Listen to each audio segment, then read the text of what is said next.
The attack came without warning on a night when the stars seemed particularly bright through the crystal domes of the estate. Marcus was in his chamber, as he always was after darkness fell, lying on his bed with his eyes closed, but his mind racing through the thousands of details he had gathered over the past 2 months. He heard the first explosion before he felt it.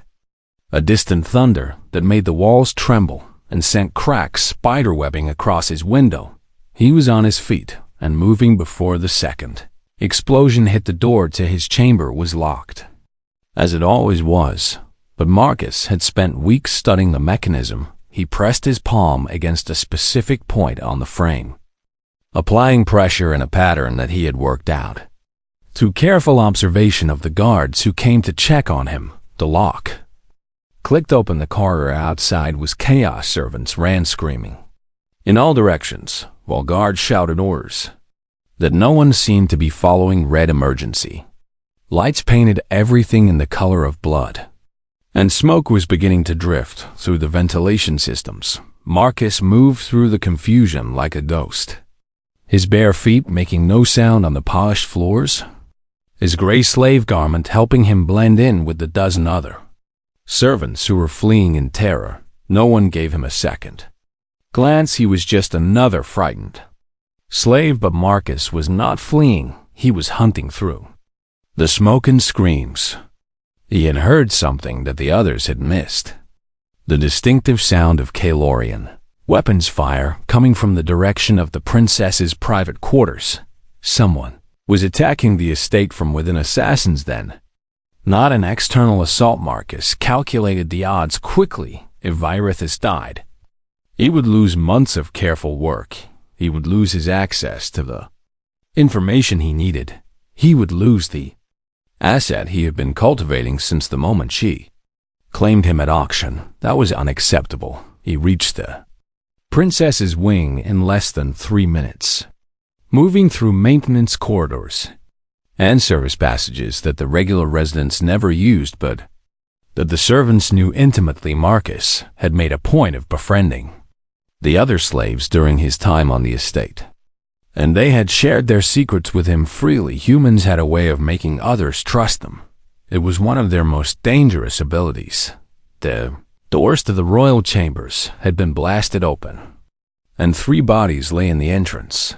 Guards who had died trying to protect their mistress. Marcus stepped over them without emotion and moved into the darkness beyond. The princess's quarters were vast, a series of interconnected rooms filled with treasures from across the galaxy. Marcus ignored all of it, following the sounds of combat deeper into the complex until he reached what appeared to be a private study. 4 figures in dark armor stood over Princess Virithus, who had been backed into a corner. Blood ran from a wound on her forehead, silver rather than red, and her usually perfect features were twisted with fear. One of the assassins was speaking, though Marcus could not understand the words. The translation device that Virithus usually wore was lying broken on the floor, but he understood the intent well enough when one of the assassins raised a weapon and pointed it at the princess's head. Marcus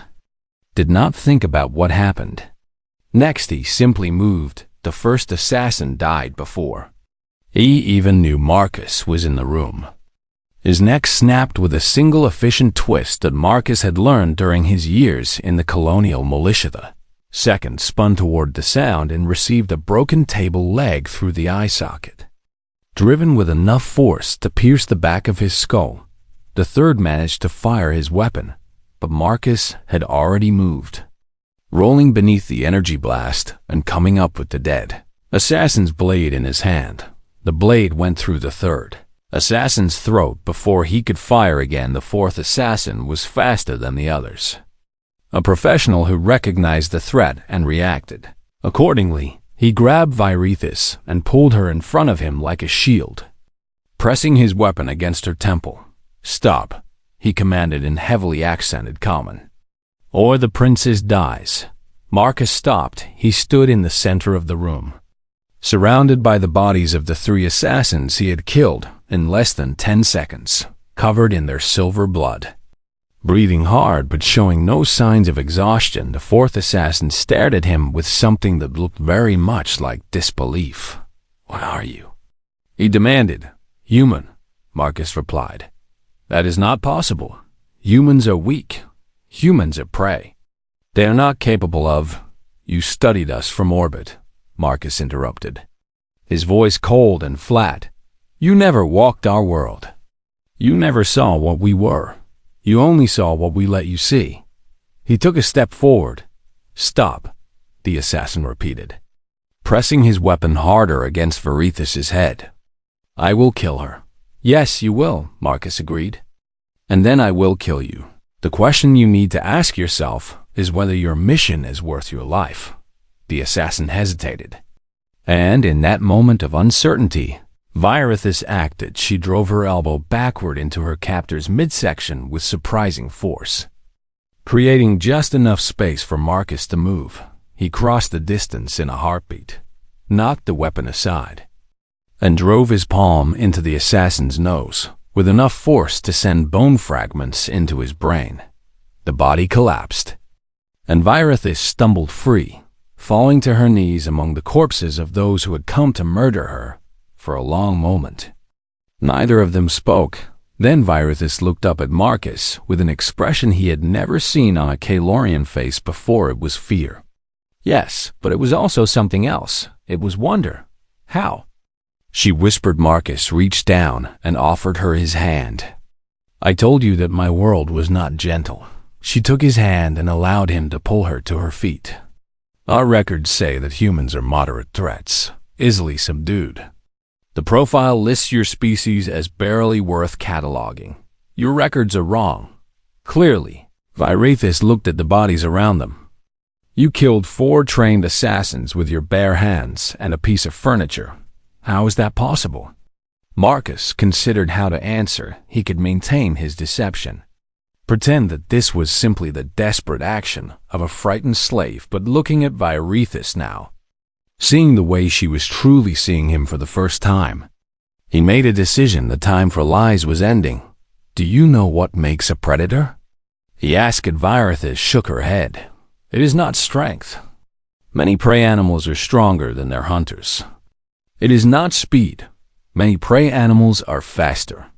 It is not intelligence, though that helps."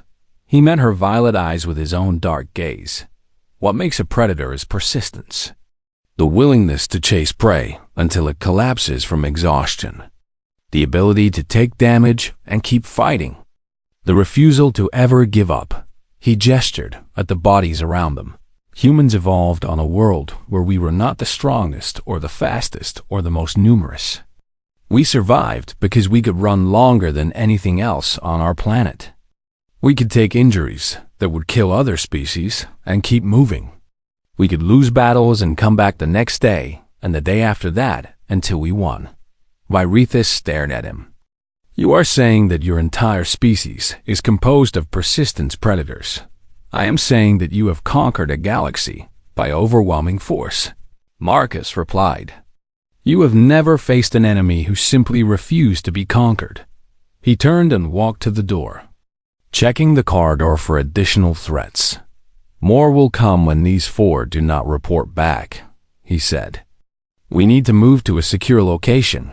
Varithus followed him, still clearly in shock. "You saved my life. Why?" "Because you are more useful alive." "That is not a complete answer." Marcus paused and looked back at her. "You have not been cruel to me. That matters." "It should not matter, but it does. Humans form attachments easily. It is both our greatest strength and our greatest weakness." He resumed walking. "Now come, we can discuss the implications of my species later. For now, we need to survive the night." Varithus followed, and for the first time since she had claimed him at auction, she did so without any sense that she was the one in control. Human who walked before her was not a pet or a curiosity. He was something far more dangerous. He was a survivor and survivors, she was beginning to understand, could be the most terrifying creatures in the galaxy. The orbital estate of Princess Virithis hung in the darkness of space like a jewel suspended in black velvet. A sprawling complex of crystal domes and silver spires that could house 10,000 souls in absolute luxury. Marcus had counted every corridor, memorized every guard rotation, and mapped every security checkpoint within the first week of his arrival. The Calorians thought he spent his days sitting quietly in his assigned chamber, staring at walls and waiting for his spirit to break. They were partially correct. He did sit quietly, but his mind never stopped working. His chamber was comfortable enough by slave standards. A small room with a bed, a washing facility, and a window that looked out into the endless stars. The window had no glass that he could break into weapons, and the furniture was made of some material too soft to be useful for violence. Someone had designed this room specifically to hold difficult specimens. Marcus appreciated the craftsmanship even as he cataloged its weaknesses. Princess Virithis visited him on the third day. She arrived without guards, which surprised him, carrying a small device that she set on the table between them before taking a seat in the room's only chair. Marcus remained on his bed, watching her with the same careful attention he had shown since the auction. "This device translates my words into your language," she explained, gesturing at the small silver box. "I am told that most humans understand our speech, but I want there to be no confusion between us." Marcus said nothing. "You may speak freely," she continued. "I am curious about your kind, and curiosity cannot be satisfied by silence." Still he did not respond. Virithis tilted her head slightly, a gesture he would come to recognize as a sign of interest. "The handlers tell me you have not spoken a single word since your capture. Is this some cultural practice I am unaware of? A vow of silence, perhaps?" Marcus considered his options. Complete silence would draw attention, make him seem more interesting than he wanted to appear. But saying too much would be equally dangerous. He needed to find the middle ground. "I speak when there is something worth saying," he answered finally. His voice, rough from weeks of Virithis, smiled, and it was a beautiful expression, even though it held no warmth. "Excellent. Then let us find things worth saying. Tell me about your world." "Which one?" "The one where you were captured." Marcus shrugged. "It was a colony, one of many. We had farms and factories and families. We wanted nothing from your empire except to be left alone. And yet you raised weapons against us." Virithis pointed out. "Would you not defend your home if strangers came to take it from you?" The princess seemed genuinely puzzled by this question. "My home has never been threatened. My people have ruled this galaxy since before your species learned to make fire. The concept of defending against conquest is foreign to us." Marcus filed that information away carefully. A people who had known nothing but victory for thousands of years. Such a civilization would have blind spots, weaknesses born from centuries of unchallenged superiority. "Then you are fortunate," he said simply. Over the following weeks, Virithis visited him almost every day. She asked endless questions about human biology, human culture, human history. Marcus answered some truthfully, some with careful half-truths, and some not at all. He was building a picture of himself in her mind, the picture of a simple soldier from a simple world. Interesting enough to keep her curious, but not threatening enough to warrant additional security. Meanwhile, he asked questions of his own. How does the estate maintain its orbit? He wondered one afternoon. Gravitational stabilizers. Virithis replied absently. They draw power from the main reactor in the central tower, and if the reactor failed, the backup systems would engage. But why do you ask such things? Marcus shrugged again. I was an engineer before I was a soldier. I find such systems fascinating. It was a lie. But Virithis had no way to verify it. She seemed pleased that he was showing interest in Calorian technology, probably interpreting it as a sign that he was beginning to accept his new reality in truth. Marcus was building a map, not just of the physical layout of the estate, but of its systems, its vulnerabilities, its dependencies. Every piece of information was a weapon waiting to be used on the 23rd day. Virithis brought him to the gardens. The estate contained several biodomes filled with plants from across the galaxy, and she seemed to enjoy walking among them while she taught Marcus walk beside her, the compliance collar heavy around his neck. 2 guards following at a distance that they probably thought was discreet. "You are different from what I expected," Virithis admitted as they passed through a grove of blue-leaf trees from some world Marcus had never heard of. "What did you expect?" "I am not certain," she confessed. "The records we have on humans are limited. Your species only came to our attention a few centuries ago, and you were not considered significant enough to warrant detailed study." "We are not significant," Marcus agreed, "and yet here you stand, uncowed by an empire that has broken 1,000 species." Virithis stopped walking and turned to face him.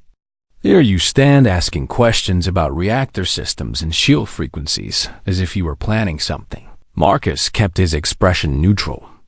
"I am a prisoner with nothing to occupy my mind. Questions are all I have." Perhaps she studied him for a long moment. "But I wonder sometimes if you are not as simple as you pretend to be." "I am exactly as simple as I need to be," Marcus replied. Virithis laughed at that, a genuine sound of amusement. "You speak in riddles." "Human, I find that I enjoy it. It has been many years since anyone dared to be mysterious with me." She resumed walking, and Marcus fell into step beside her. "Tell me," she said, "has anyone ever told you that your species has a remarkable capacity for survival?" "We have had to develop that capacity," Marcus answered. "Our homeworld was not gentle." "Gentle?"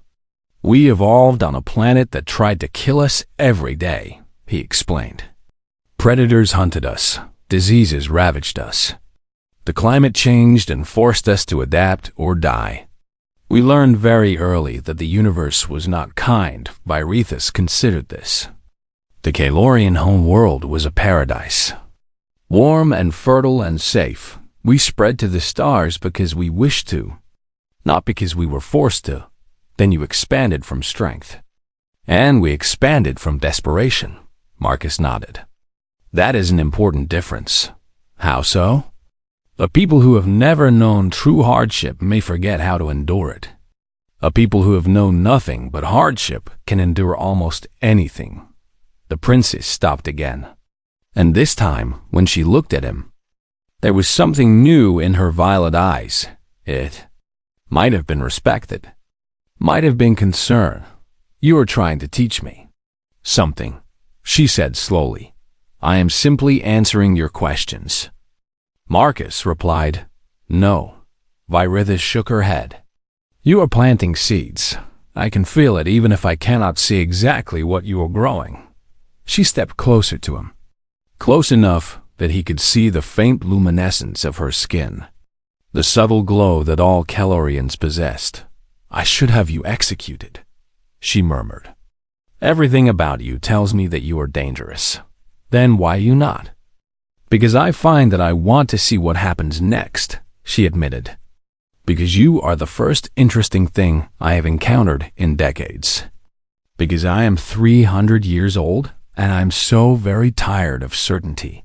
She turned and walked back toward the estate, leaving Marcus standing alone among the alien trees.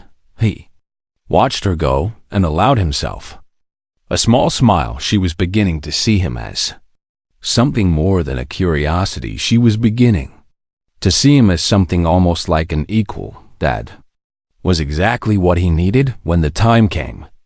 She would have to make a choice, and Marcus intended to make certain that she chose correctly. The auction hall smelled of desperation and wealth, a combination that Princess Virithis had grown accustomed to over her 300 years of existence. She walked through the marble corridors of the trading station with the casual grace of someone who had never been denied anything in her entire life, her silver robes trailing behind her like liquid moonlight. her violet eyes scanning the crowds of merchants and nobles with barely concealed boredom. The Kalorian Empire had ruled this galaxy for 12,000 years, and in all that time, nothing had truly surprised her people.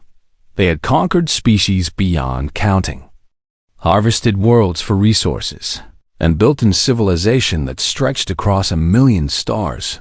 What was there left to feel excited about?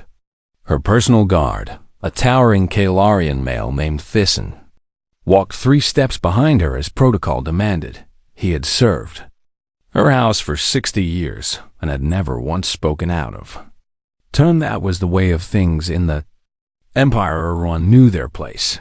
Everyone accepted their role. The auction chamber itself was a grand circular room with tiered seating rising up toward a domed ceiling painted with scenes of Kalorian triumph. Erathis took her place in the Thydus took her place in the private box reserved for the Imperial bloodline, settling into cushions that probably cost more than most planets produced in a year below her.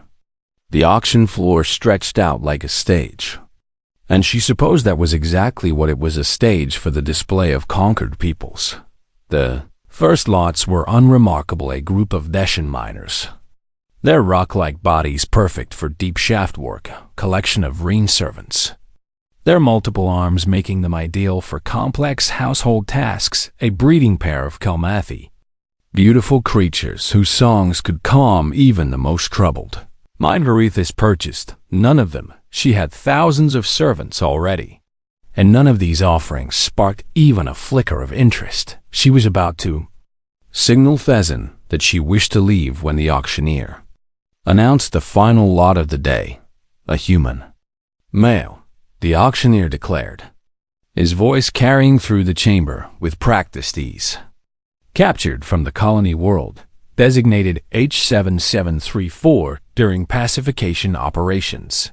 A murmur ran through the crowd. Humans were rare in this sector of space, their territories lying far from the main trade routes. Most Kalorians had never seen one in person. The creature they brought onto the stage was smaller than Virithis had expected.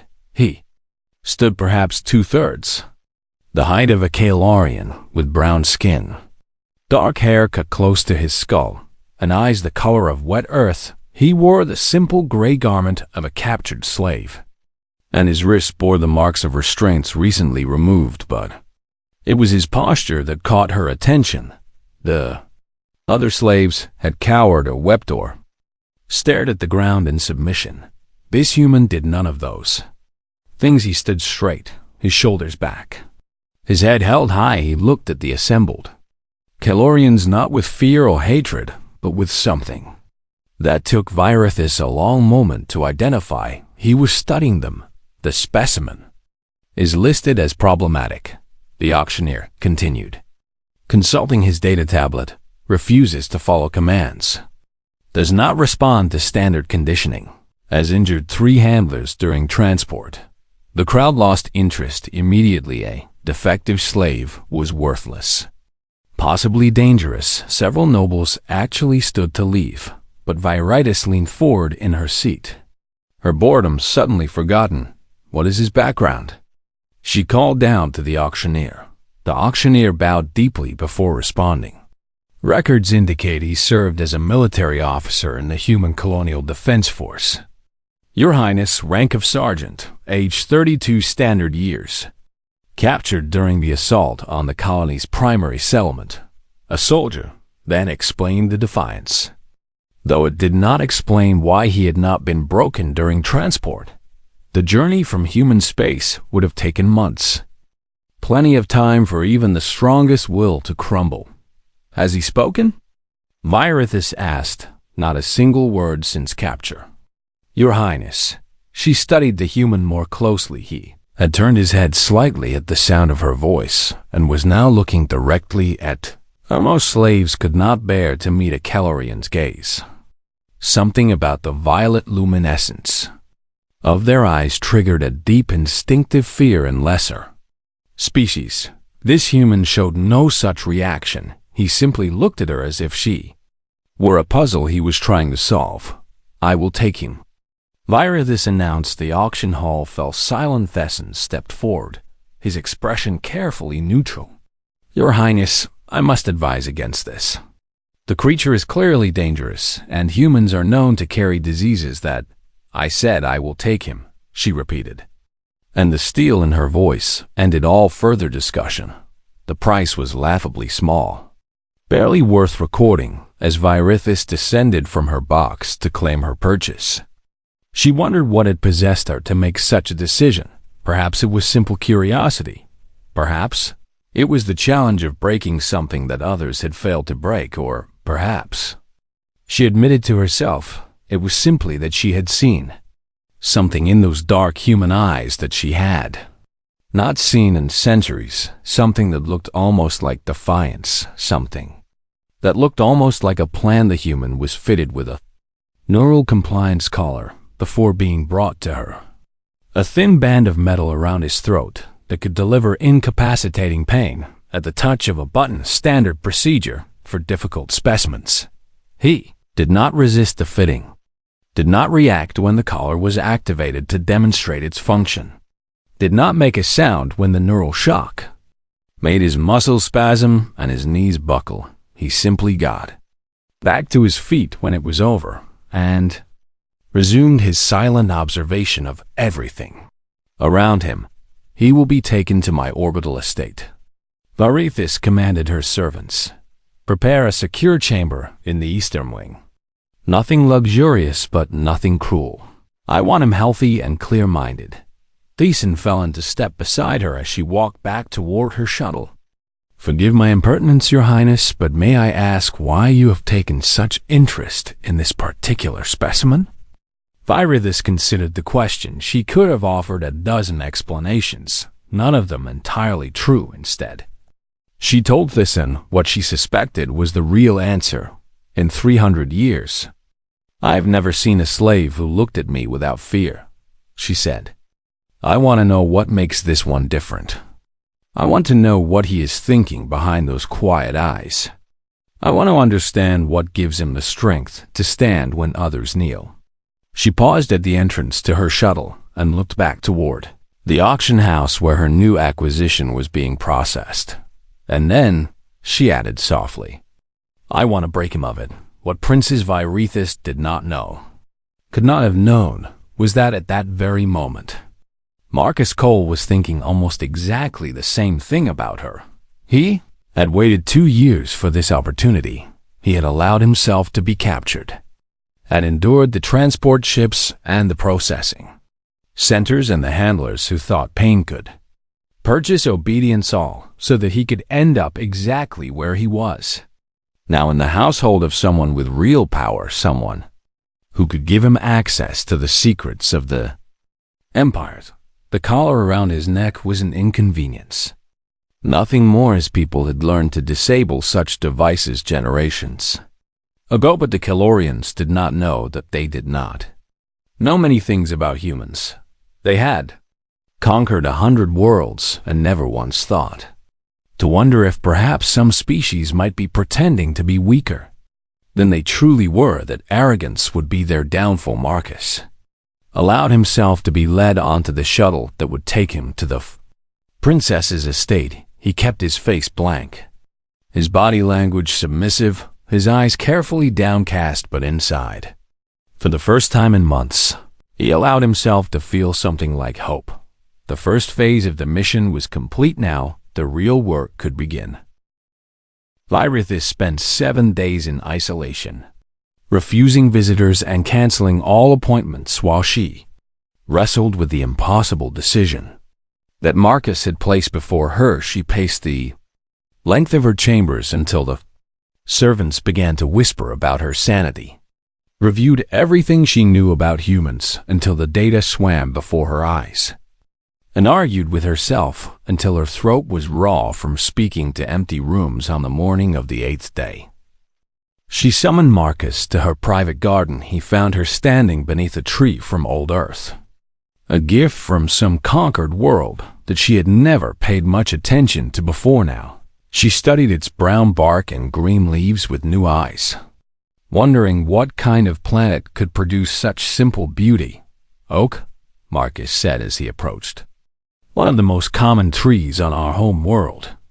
They can live for 1,000 years if left undisturbed.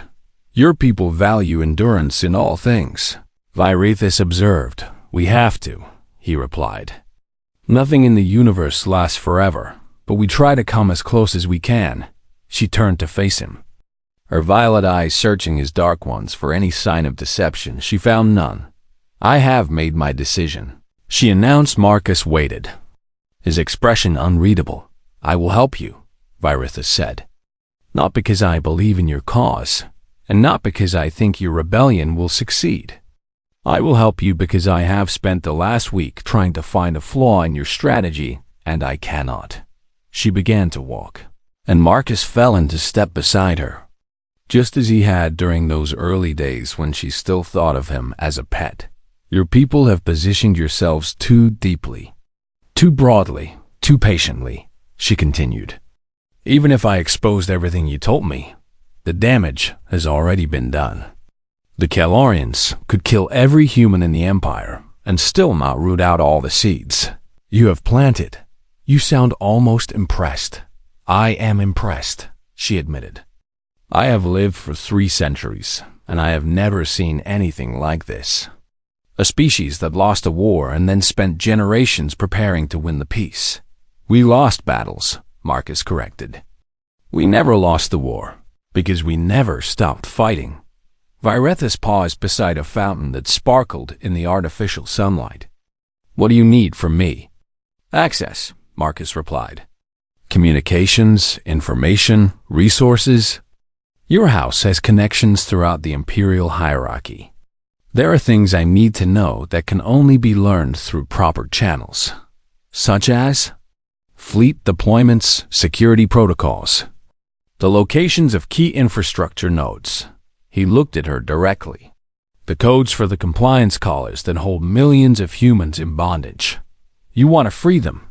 I want to arm them, Marcus said. Every human wearing a collar is a soldier waiting to be activated. When the rebellion begins, they need to be able to fight back. Virithus considered this. The collar codes are heavily protected. Even I do not have access to all of them. But you have access to people who do, perhaps. And you have the intelligence to acquire what you cannot access directly. Despite herself, Virithus felt a smile tugging at her lips. You have been studying me as carefully as I studied you. More carefully, Marcus admitted. I needed to understand who you were before I could trust you with the truth. And what did you conclude? That you are clever, adaptable, and fundamentally decent despite being raised in a culture that views other species as resources, he replied. I concluded that you could be an ally if given the right motivation. And what is the right motivation? Survival, Marcus said simply. You value life, yours and others. I have watched how you treat your servants, how you speak to your guards, how you conduct yourself with those who have no power over you. You are not cruel. Many would say that is a weakness. Many would be wrong, Marcus countered. Cruelty breeds resentment. Resentment breeds resistance. Kindness, on the other hand, builds loyalty. Virithus resumed walking, processing his words. You think I can survive what is coming because I have been kind to my slaves. I think you can survive what is coming because you are the kind of person who treats others with respect, regardless of their status. He said, when the old order falls, that quality will matter more than bloodlines or wealth. You speak of the fall of the empire as if it is inevitable. All empires fall eventually, Marcus replied. The Calorian Empire has lasted 12,000 years, which is impressive by any measure, but nothing lasts forever. Not even your people, and humans will last longer? He was quiet for a moment. Honestly, I do not know. Perhaps we will build something better. Perhaps we will make the same mistakes your ancestors made. Perhaps we will be conquered by some species we have not yet encountered. What I know is that we deserve the chance to find out. They had reached the edge of the garden. Where a great window looked out into the endless dark between stars, Virithis stood before it. Her reflection ghostly in the crystal. "There is something you should know," she said. "The assassination attempt was not random. The House of Vethrek has been positioning against my family for decades. They see the current political situation as an opportunity to advance their interests." "What political situation?" "Unrest." Virithis turned to face him. "Your rebellion is not as secret as you think. The High Council knows that something is brewing among the human populations. They have been debating how to respond for months." Marcus tensed. "What have they decided?" "Nothing yet. The council is divided. Some advocate for a purge, executing every human in the empire before the threat can mature. Others argue such an action would cause more problems than it solves. Humans perform too many essential functions to simply eliminate." "And what is your family's position?" "My father believes that the threat is exaggerated," Virithis said. "He thinks that humans are fundamentally incapable of organizing a serious resistance, that any unrest can be easily suppressed. He is wrong. I know that now," she acknowledged, "but convincing him would be difficult. And attempting to do so would raise questions I am not prepared to answer." Marcus considered this new information. "How much time do we have before the council makes a decision?" "Weeks, perhaps. The debate has been going on for some time and shows no signs of resolution. There are too many competing interests, too many factions with their own agendas. Then we need to accelerate our timeline." Virithis raised an eyebrow. "I thought you said the rebellion would begin within months." "That was before I knew the council was aware of us," Marcus replied, his expression grim. "If they decide on a purge, millions of my people will die before we can act. We cannot allow that to happen. What do you need me to do?" "First, I need you to get me off this estate," he said. "I need to make contact with the other cells. Warn them about the council's deliberations. Prepare them for an earlier activation. And second, I need you to make a choice." Marcus stepped closer to her, close enough that she could see the fierce determination burning in his dark eyes. "Not just to help me, but to commit fully. Once you begin down this path, there will be no turning back." Virithis met his gaze without flinching. "I made my choice when I came to this garden. I am committed, even knowing that it may mean the end of everything you have known." "Especially knowing that," she replied. "I have lived for 300 years in a universe that never surprised me. You and your people have shown me that I was wrong about almost everything. I want to see what comes next." Marcus studied her for a long moment, then nodded slowly. "Very well," he said. "Then let me tell you about the network, all of it. Because if we are going to change the galaxy, we need to do it together."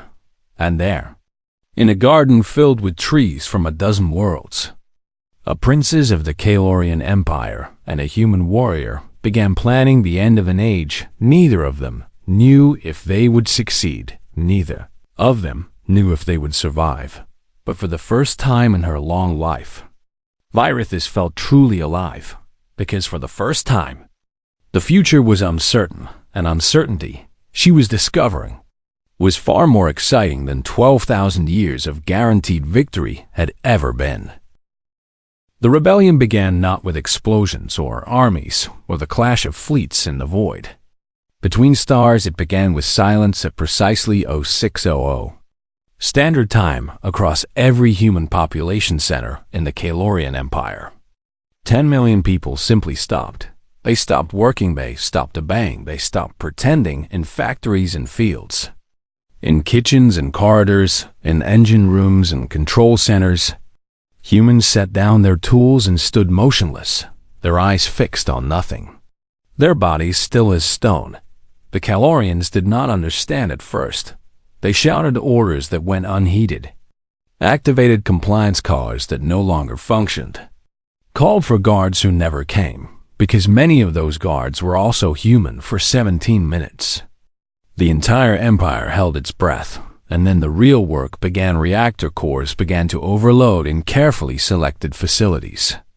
Their safety systems disabled by technicians who had been planning this moment for years. Communication arrays went dark across entire sectors, cutting off the ability of military forces to coordinate. Navigation beacons shifted their signals by fractions of degrees, enough to send any ship relying on them hopelessly off course. It was not destruction for the sake of destruction.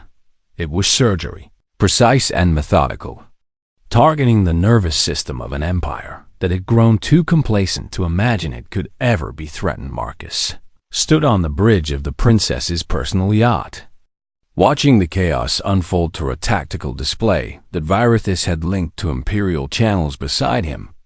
The princess herself monitored communications, her face pale but her hands steady on the controls.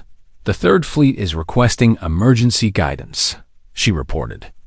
"Their navigation systems are returning contradictory readings. Tell them their systems have been compromised and to hold position until further notice." Virithis relayed the message, her voice carrying the authority of her bloodline, even as she worked against everything her ancestors had built. "Station Caranthes is reporting a total power failure. Life support is on backup systems. Estimated 12 hours until critical. Send evacuation orders. All non-essential personnel to shuttle base. You are saving them. I am removing them from the equation," Marcus corrected. "An evacuated station cannot be used against us. And I told you, we are not fighting this war to become monsters around them." The universe burned, but it burned carefully, strategically, in ways designed to cripple without destroying, to frighten without massacring. The human resistance had spent a century learning how the Kalorian Empire worked, and now they were using that knowledge to take it apart piece by piece. "The High Council is demanding to know what is happening," Virithis reported. "They are receiving reports of human uprisings on every major world. What are they planning to do about it?" Marshal Lysandras is calling for immediate military response. He wants to deploy the 4th and 7th Fleets to suppress the rebellion by force. Marcus smiled grimly. "He will find that difficult." "Why?" "Because the 4th Fleet is currently dealing with a navigation crisis that will keep them occupied for hours. And the 7th Fleet is about to discover that their weapon systems have been locked out by a virus that was planted in their networks 3 years ago." Virithis stared at him. "You have been planning this for years. We have been planning this for generations." The display flickered as new information came in. Reports from human cells across the Empire, confirming that Phase 1 was proceeding as expected. Minor casualties on both sides. No major losses. The infrastructure of Kalorian power crumbling like a castle made of sand. "This is actually working." Virithis breathed. "Did you doubt it would?" "I did not know what to expect," she admitted. "I have read about uprisings, rebellions, wars of liberation. They are always messy, bloody, chaotic. This is different. This is human," Marcus replied. "We do not fight the way other species fight. We plan, we prepare, we identify weaknesses and exploit them. We take our time because we know that patience is the greatest weapon of all." A new alert flashed across the display, and Virithis' expression changed. "The High Council has reached a decision." "What is it?" "They are authorizing Operation Cleansing," she said, her voice hollow. "All humans in the Empire are to be executed immediately. No exceptions, no appeals." Marcus felt his stomach clench, but he forced himself to remain calm. How long until that order reaches the military commanders? "It already has," Virithis replied, "but the communication networks are compromised. Only about 40% of units will receive it in a usable form. Then we have a window." "For what?"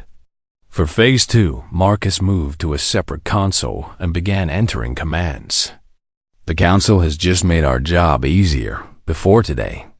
Many Kalorians might have sympathized with us, might have argued for mercy or compromise. Now they have announced their intention to commit genocide. I do not understand how that helps you, because now they cannot back down, Marcus explained.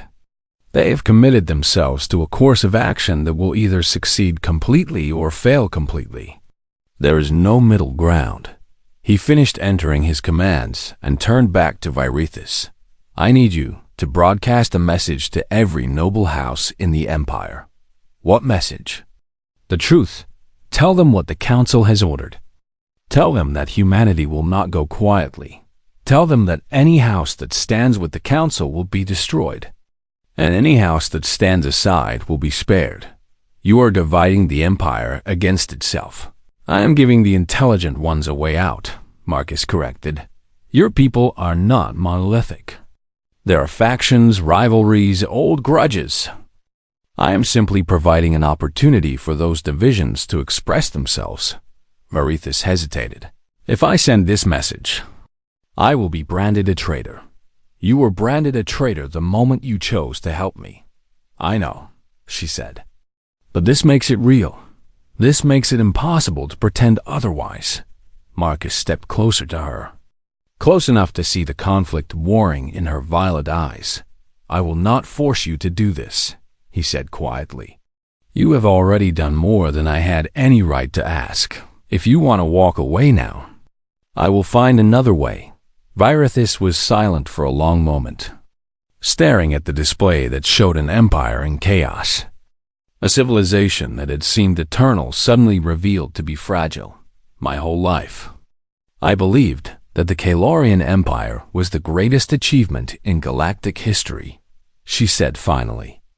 I believed that our dominion was natural, inevitable. Right. She looked at Marcus with eyes that held centuries of certainty crumbling into dust. You have shown me that everything I believed was built on lies, on arrogance, on the suffering of others. I cannot pretend I did not see that. I cannot pretend that my people's crimes did not happen. She turned to the communications console and began recording. This is Princess Virithus of House Eldoran, she announced, her voice strong and clear despite the tremor in her hands. I address all noble houses of the Kalorian Empire with information of vital importance. Marcus watched as she delivered the message he had requested, laying out the Council's genocide order, the reality of the human resistance, and the choice that every house now faced when she finished. She transmitted the recording on every frequency she could access and then turned back to Marcus. It is done. Thank you. Do not thank me yet, she said. You have opened the door that can never be closed. The galaxy will never be the same after today. That is the idea. Outside the yacht's windows, the stars continued to burn, indifferent to the drama playing out beneath their ancient light. But somewhere among those stars, Marcus knew, millions of humans were rising from their knees for the first time in generations, reaching for a freedom that had seemed impossible until this very moment. The rebellion had begun, and regardless of what came next, nothing would ever be the same.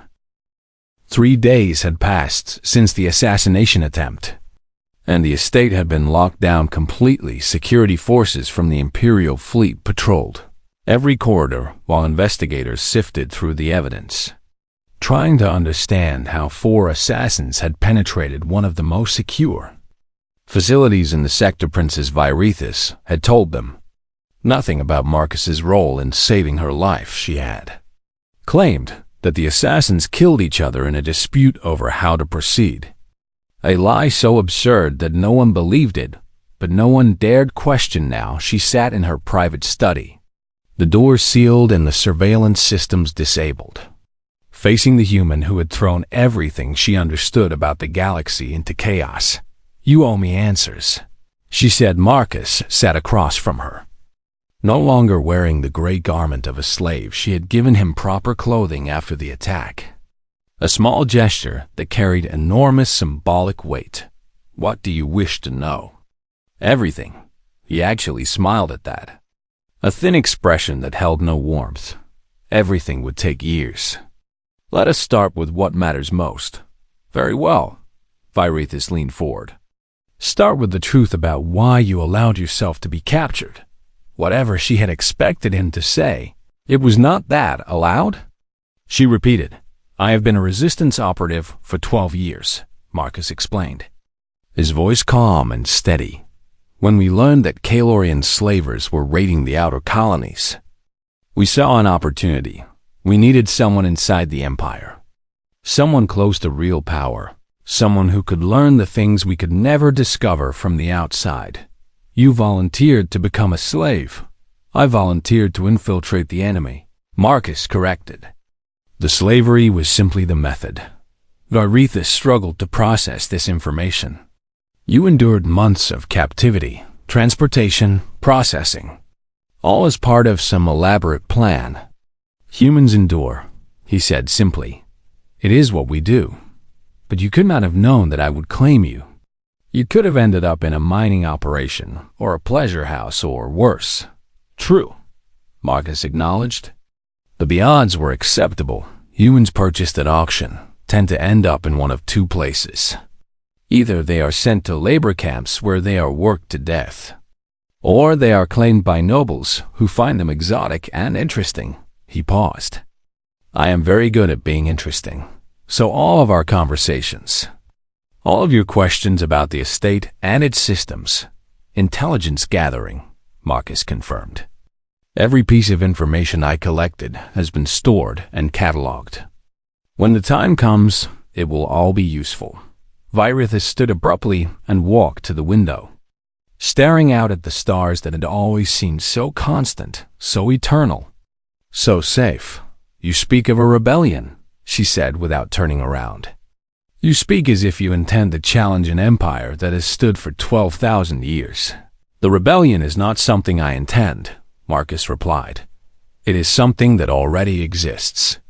It has existed for generations, growing in the shadows, spreading through every colony and outpost and slave market in your empire. Impossible. Is it?" He stood and joined her at the window. "You have 10 million humans scattered across Kalorian space, serving as slaves and servants and laborers. How many of those humans do you think are truly broken? How many are simply waiting?" Varithus turned to face him. "You are saying that the humans in our service are not loyal. I am saying that humans are very good at pretending to be what others expect us to be." Marcus met her eyes steadily. "Your empire sees us as harmless, as domesticated, as too primitive to be a threat, and so we have become exactly that. We have been harmless and domesticated and harmless for decades, all while building networks, gathering intelligence, and preparing. Preparing for what? For the moment when pretending is no longer necessary." The silence that followed was heavy enough to crush worlds. Finally, Varithus spoke. "Why are you telling me this? By revealing your true purpose, you have given me the power to destroy you.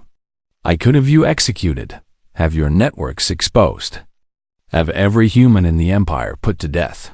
You could try," Marcus agreed. "But you would fail. You sound very certain." "I am."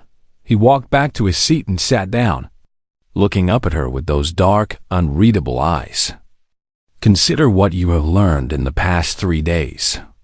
Consider what I demonstrated during the assassination attempt, and then ask yourself this question. If one human can do what I did, what can 10 million humans do?" Varithus felt something cold settle in her stomach. It was not quite fear, but it was close. "You are telling me that every human slave in the Empire is a potential weapon." "I am telling you that every human slave in the Empire is a trained weapon that has been deliberately placed in positions of access and vulnerability," Marcus replied. "Do you know where your reactor technicians sleep? Do you know which servants have access to your food preparation? Do you know which laborers maintain the life support systems of your stations and ships? Some of them are human," Varithus realized. "Many of them are human. And all of them are connected to a network that spans your entire empire.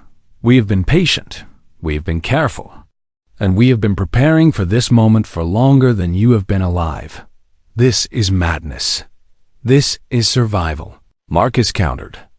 "Your empire conquered our worlds and scattered our people across the galaxy. You thought you were breaking us. You thought you were destroying our civilization. But you were actually planting seeds. He stood again and approached her. You gave us access to your technology, your infrastructure, your secrets. You taught us your language and your customs and your weaknesses. You put us exactly where we needed to be. And then you forgot about us because we were too insignificant to remember. Why tell me this? Virithis demanded. Why reveal your hand when you have been playing it so carefully? Because the time for careful games is ending, Marcus said. The rebellion will begin soon. Within months, perhaps weeks, and when it does, the galaxy will change forever. You cannot defeat the Kalorian Empire. We have fleets, armies, weapons beyond your comprehension. We do not need to defeat you, Marcus replied.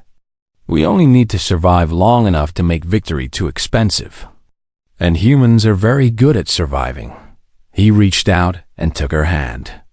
A gesture so unexpected that Virithis did not think to pull away. I am offering you a choice, he said. You can raise the alarm, expose what I have told you, and watch as your empire tears itself apart trying to root out a threat that has already grown too large to eliminate. Millions will die, human and Kalorian alike. And in the end you will still lose. Or, she whispered, or you can help us, not because you care about human freedom, but because you are intelligent enough to see which way the winds are blowing. The noble houses that position themselves correctly now may survive what is coming. The others will not. You are asking me to betray my own people. I am asking you to adapt, Marcus corrected. Humans are not the only species capable of survival. I have watched you these past months. I have seen your intelligence, your curiosity, your willingness to question what others accept without thought. You are better than most Kalorians, I have observed. And that is why I am giving you this chance. Virithis pulled her hand away, her mind racing with impossible calculations. Why did you save my life during the attack? She asked suddenly. Do not tell me it was because I am useful. Tell me the real reason. Marcus was quiet for a long moment.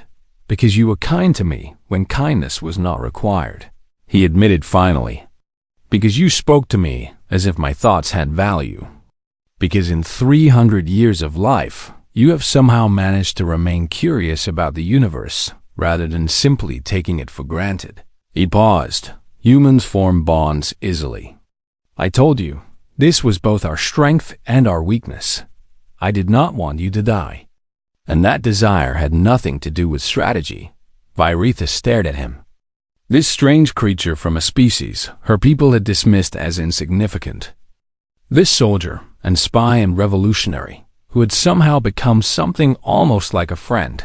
I need time to think, she said. Time is one luxury we do not have much of, Marcus replied. But I will give you what I can. He walked to the door and stopped with his hand on the frame. Whatever you decide. I want you to know that I did not lie to you about everything. I am exactly as simple as I need to be. But I am also exactly as honest as I can afford to be. And with that, he was gone, leaving Virithis alone with a choice that would determine the fate of empires. The underground chamber smelled of rust and recycled air. Hidden 3 levels beneath a processing facility that officially processed only agricultural products in reality. It served as one of 17 coordination centers scattered across Kalorian space. Nodes in a network that had taken generations to build Marcus stood before a holographic display showing the positions of human populations throughout the empire. Each cluster marked in soft blue light against the darkness of space. There were so many of them, 10 million souls waiting for the signal that would change everything. You were not expected for another 6 months, said the woman who stood beside him. Her gray hair pulled back in a tight braid, her face weathered by decades of careful resistance. Her name was Commander Elena Vasquez, and she had been running this sector of the network since before Marcus was born. The timeline has changed, Marcus replied. The High Council knows about us. Elena did not react with surprise or alarm. She had been doing this too long for such emotions. How much do they know? Enough to be debating a purge, not enough to know how deep we have penetrated. And your contact, the princess, she is reliable? Marcus considered the question. She is reliable enough. She has her own reasons for helping us, and those reasons align with our goals for now. For now is not forever. No, he agreed. But forever is a luxury we have never been able to afford. Elena nodded and turned to the display. Studying the scattered points of light that represented decades of patient work, if we accelerate the timeline, we lose coordination, she said. Some cells will not be ready. Some assets will be exposed before they can act. The casualty rate will be significantly higher. I know. You are asking me to approve a plan that will get thousands of our people killed. I am asking you to approve a plan that will save millions. Marcus corrected. If we wait for the council to decide, they may choose extermination. Every human in the Empire slaughtered before we can fire a single shot. And if we act too soon, we may lose the war we have spent a century preparing to fight. The silence that followed was heavy with the weight of impossible choices. Finally, Elena spoke again. Show me what you have learned. Marcus spent the next 3 hours briefing her on everything Virithis had shared. The fleet deployments, the security protocols, the political divisions within the council, the locations of key infrastructure nodes that could be targeted in a coordinated strike by the time he finished. The artificial dawn was beginning to brighten the facility's windows. You have been busy, Elena observed. I had a good teacher, Marcus replied. Thinking of the endless conversations with Virithis, the careful questions, the slow building of trust. The princess taught you all this? She gave me access. I did the learning myself. Elena smiled slightly. You always were too clever for your own good. She turned back to the display and began manipulating it, calling up additional data layers that showed things Marcus had not known existed: hidden weapons caches, sabotage targets, emergency extraction routes, the accumulated wisdom of a resistance movement that had been fighting in the shadows for longer than most Kellorians could imagine. 37 years ago, I watched my parents die in a labor camp on Deshan Prime, Elena said quietly. I was 12 years old, and I promised myself that one day, our people would be free. She looked at Marcus with eyes that held decades of grief and determination. I have waited my entire life for this moment. I will not let fear of failure stop us now. Then you approve the acceleration? I approve sending the warning to all cells, Elena replied. Each sector commander will make their own assessment. Some will be ready, some will not. But they all deserve the chance to prepare. She pressed a series of controls, and the display changed to show a complex communication network. The message will go out within the hour. Every human asset in the Empire will know that the storm is coming. Marcus watched as the first signals began to pulse outward, ripples spreading through a network that had remained hidden for generations. How long until we are ready to act? 17 days at minimum. Longer if we want better coordination. We may not have longer. Then we will do what we have always done, Elena said. We will adapt, we will endure, and we will fight with whatever we have when the time comes. She placed a hand on his shoulder, a gesture of connection that felt almost maternal. Your parents would be proud of you, Marcus. You have accomplished more in 2 months than most operatives achieve in a lifetime. I had help, the princess, among others. Elena was quiet for a moment. You trust her. I trust that her interests align with ours for now, Marcus replied. And I trust that she is intelligent enough to see which way the wind is blowing. That is not the same as trusting her. No, he admitted. But it is close enough. The commander studied him with eyes that seemed to see far more than most people ever noticed. You care for her, she said. Not just as an asset, but as a person. Marcus did not deny it. Humans form bonds easily. You know this. I know this is also how we get ourselves killed. Elena replied. Attachment clouds judgment, makes us hesitate when we should act, makes us merciful when we should be ruthless. Mercy is not always a weakness. In war, it often is. Marcus turned away from the display to face her directly. We are not fighting this war to become what we despise. If we abandon mercy entirely, we become no better than the Calorians who enslaved us. Pretty words, necessary words, he insisted. Our people have suffered for generations, but we have not become cruel. We have not become bitter. We have held on to our humanity, even when everything was taken from us. That is our greatest strength. Elena was silent for a long moment, and when she spoke again, her voice was softer. You sound like your father. He taught me well. He taught you to hope, she said. And hope is a dangerous thing in our line of work. Hope is the only thing that has kept us going for 100 years. The commander nodded slowly, acknowledging the truth in his words. Very well, she said. But when the time comes, you may have to choose between your princess and our mission. I need to know that you can make that choice. I can make it, even if it means her death.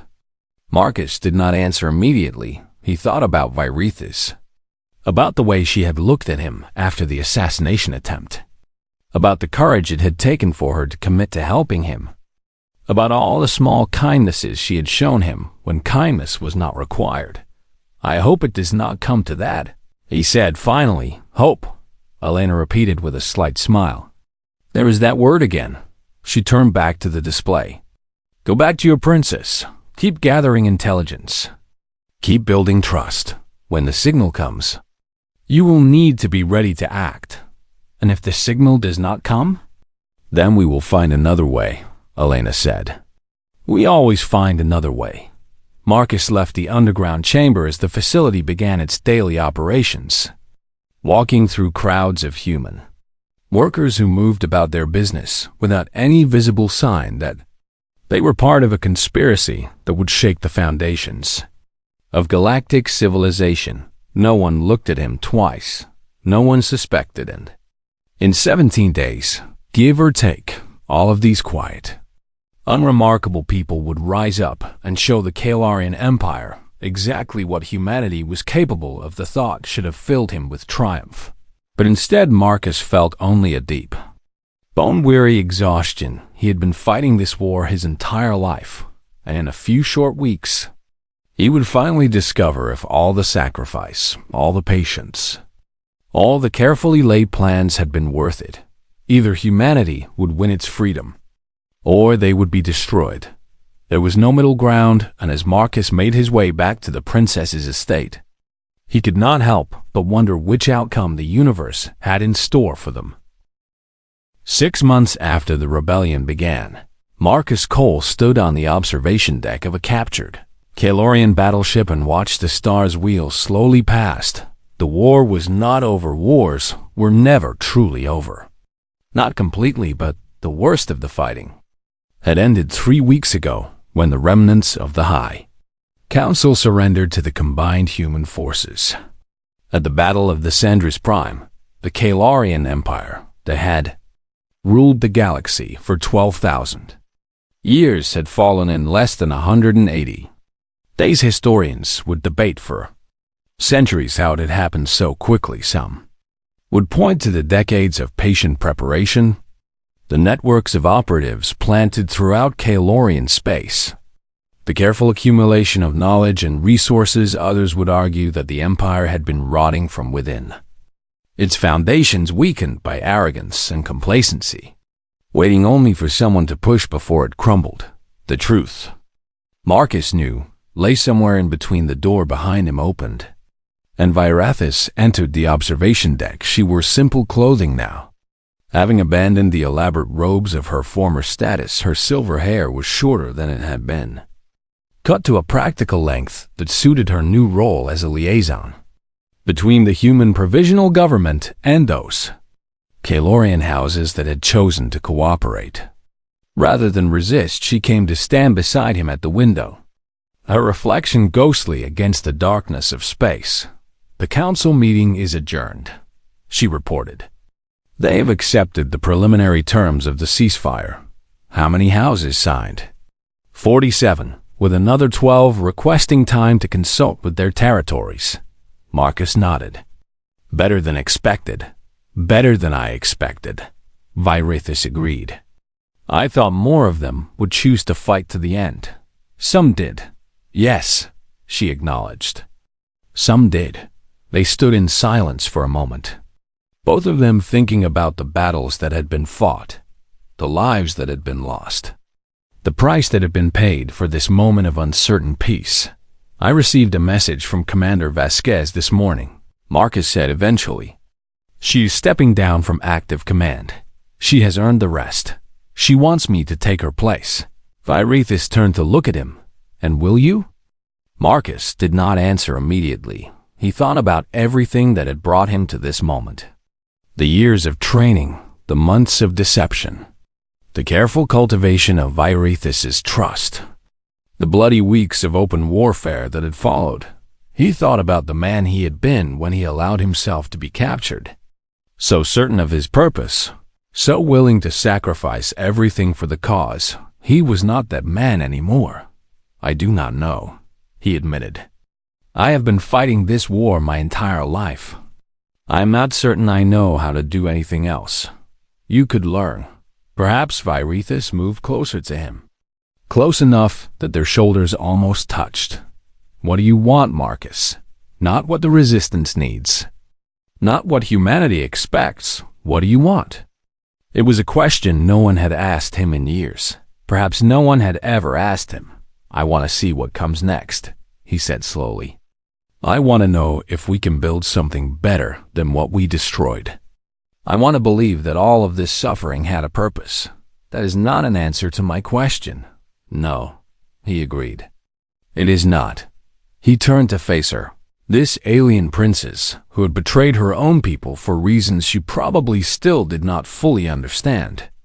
This unlikely ally who had become something closer to a partner over the long months of war. I want to stop fighting, he said finally. I want to help build the peace.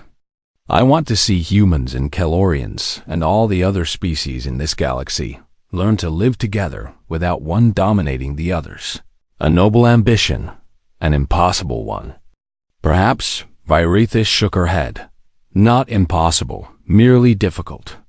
And you have never been one to shy away from difficulty. Marcus smiled slightly, the expression feeling strange on a face that had grown accustomed to grimmer things. No, I suppose I have not. The ship's intercom crackled to life, announcing that the next session of peace negotiations would begin in 2 horse. Virithus straightened, preparing to return to her duties. But Marcus caught her arm before she could leave. There is something I never told you, he said. She waited.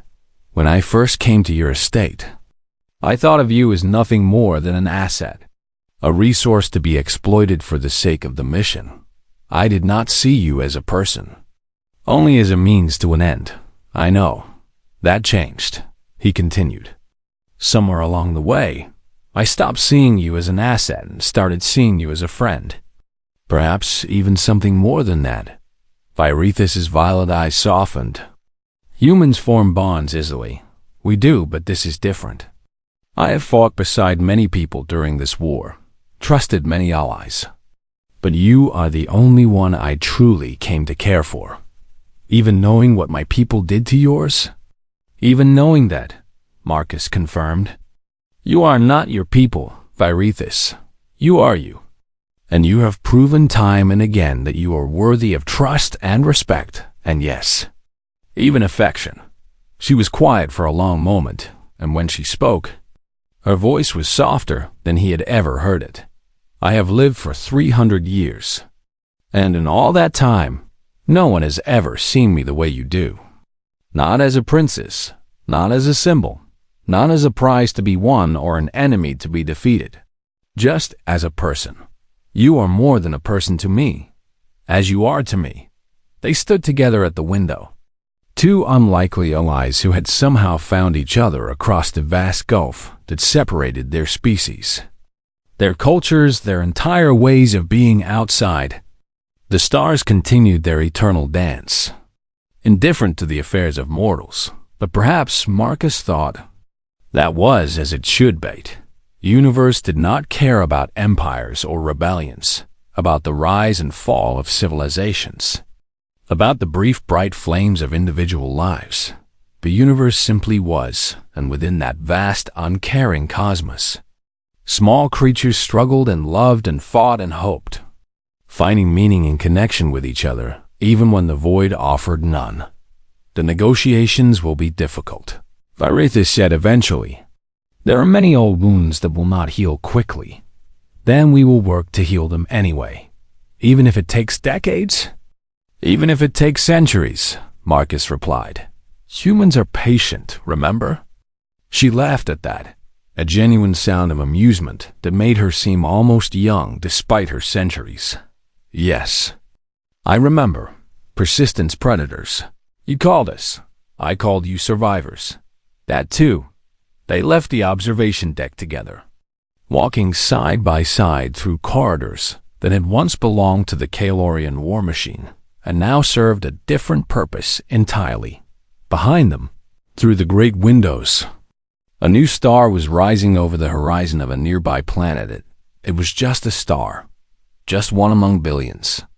But Marcus chose to see it as a symbol, a new dawn for a galaxy that had known only darkness for far too long. The war was not over, the work was just beginning, but for the first time in generations, humanity was free to write its own story, to build its own future, to reach for the stars not as slaves but as equals, and that, Marcus thought, was worth all the sacrifice, all the suffering, all the long years of patient waiting. The universe did not care about humanity, but humanity cared about itself. And that was enough, that had always been enough. And now, finally, the galaxy would see what happened when humanity stopped pretending to be weak and started showing its true strength, not the strength of violence or conquest, though they had proven themselves capable of both, but the strength of endurance, of adaptation, of hope, the strength that came from refusing to give up. No matter how long the odds or how dark the night, the strength that came from being human. Marcus smiled as he walked toward the future, Virithus beside him, the stars blazing overhead. The rebellion was over, the real work was just beginning, and he could not wait to see what happened next.